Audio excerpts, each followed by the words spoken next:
Hello friends.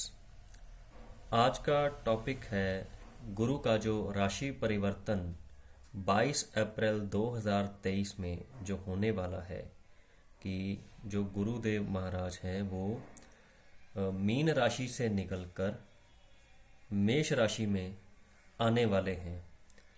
तो हर लगन के अकॉर्डिंग गुरु महाराज का जो रिजल्ट है वो किस तरह से रहेगा ये हम डिस्कस करेंगे। तो आज जो चर्चा है वो है मेष लगन वालों के लिए कि मेष लगन वालों के लिए जो बृहस्पति महाराज हैं वो 12वें घर से यानी कि मीन राशि से निकलकर मेष राशि में आ रहे हैं, उनके लगन में आ रहे हैं। तो उनका ओवरऑल लाइफ पर क्या इम्पैक्ट पड़ेगा, आज ये सारी हम चर्चा करेंगे।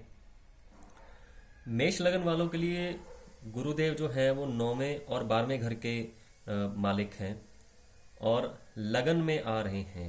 अब गुरु जो है वो एक्सपेंशन के कारक हैं, उन्हें हर चीज़ बड़ी चाहिए। तो यहाँ पर जातक जो है, अब जातक की यात्रा अगर कोई रुकी हुई है वो हो सकती है, खर्चा बड़ा हो सकता है, धर्म कर्म के काम जो हैं वो बड़े लेवल पे हो सकते हैं। तो इस तरह से लगन में आने पर मेष लगन वालों के अगर कहीं यात्रा का प्रोग्राम रुका पड़ा था कि मन नहीं था या इस साल जाने का विचार है, तो जैसे ही गुरुदेव राशि परिवर्तन करेंगे ये योग फुलफिल जो है वो होना शुरू हो जाएगा। और खर्चा, क्योंकि 12वां घर जो होता है वो खर्चा भी बड़ा हो सकता है, खुद पे हो सकता है, कहीं हॉस्पिटल में भी खर्चा किसी का हो सकता है या यात्रा पर खर्चा हो सकता है, किसी न किसी तरह से खर्चा ज़रूर होगा, वो भी बड़े लेवल पे होगा।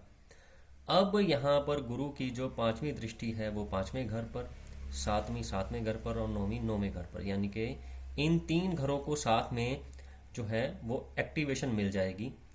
तो आपके बच्चों की ग्रोथ, आपके स्पाउस की ग्रोथ और धर्म कर्म की ग्रोथ और साथ में सेल्फ यानी आपके खुद की ग्रोथ, अब ये जो 1 साल का वक्त आपको मिलने जा रहा है ये अब इन पूरी चीज़ों की ग्रोथ पर होगा। और साथ में 1 5 9 यानी कि धर्मा ट्राइन जो है वो आपकी एक्टिव हो चुकी है।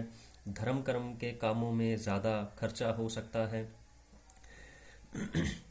जिन जातकों को अभी कंसीविंग प्लान करनी है तो वो कंसीविंग का आप सोच सकते हैं, या जिन लोगों ने अभी तक कोई ऐसा शादी का प्लान करना है, जिनकी शादियां नहीं हो पा रही, स्पेशली मेष लगन वाले अगर शादी का प्लान कर रहे हैं कि शादी इस साल होगी या नहीं होगी, तो ये उनके लिए खुशखबरी है कि मेष लगन वाले के लिए शादी के योग इस साल बन सकते हैं, संतान उत्पत्ति के योग इस साल बन सकते हैं। स्पेशली अगर आपके संतान है तो आप अपने बच्चों की ग्रोथ के बारे में आप ज़्यादा सोचेंगे कि बच्चों को आगे चलकर कौन सी फील्ड में मास्टरी करवानी है या बच्चों का जो ध्यान है वो किस तरफ से है, ताकि उन्हें उस लाइन में भेजा जाए। तो इस तरह से आप जो है अपने बच्चों के बारे में ज़्यादा केयरिंग रहेंगी, स्पाउस के बारे में ज़्यादा केयरिंग रहेंगी। अगर कोई नया बिजनेस आप प्लान कर रहे हैं तो वो आपका फुलफिलमेंट हो सकता है। आउटर वर्ल्ड यानी कि जो आपकी स्टेट, आपके शहर से बाहर के लोग हैं उनसे ज़्यादा जान पहचान आपकी हो सकती है। ट्रैवलिंग आपकी हो सकती है, चाहे किसी धार्मिक स्थान की यात्रा हो या फॉरेन कहीं विदेश जाना हो, वो भी आपका हो सकता है। अब ये 1 साल का जो वक्त आपको मिलने जा रहा है ये एक्चुअल में आपकी एक्सपेंशन का टाइम है कि आपको अपने आप को और एक्सपैंड करना है और आगे बढ़ाना है।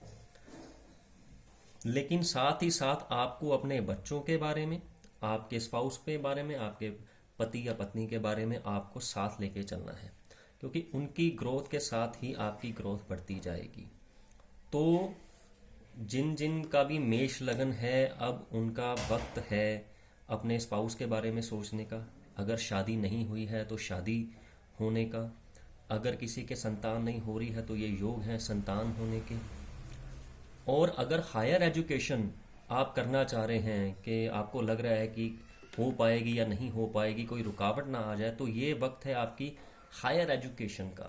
स्पेशली इंटेलेक्चुअल एजुकेशन आप ले पाएंगे। तो इस तरह से जो गुरु महाराज का जो टाइम है 1 साल के लिए आपको मिलने वाला राशि परिवर्तन के थ्रू, आपके पहले 5वें और 9वें घर को एक्टिवेट करता हुआ, 7वें घर को एक्टिवेट करता हुआ आपको फुलफिलमेंट करेगा। सो फ्रेंड्स, आज के लिए इतना ही। अगले वीडियो में मैं वृष लगन वालों के लिए गुरु का जो राशि परिवर्तन है वो किस तरह से उनको फ़ायदा देगा लेकर आऊँगा। Till then, good bye.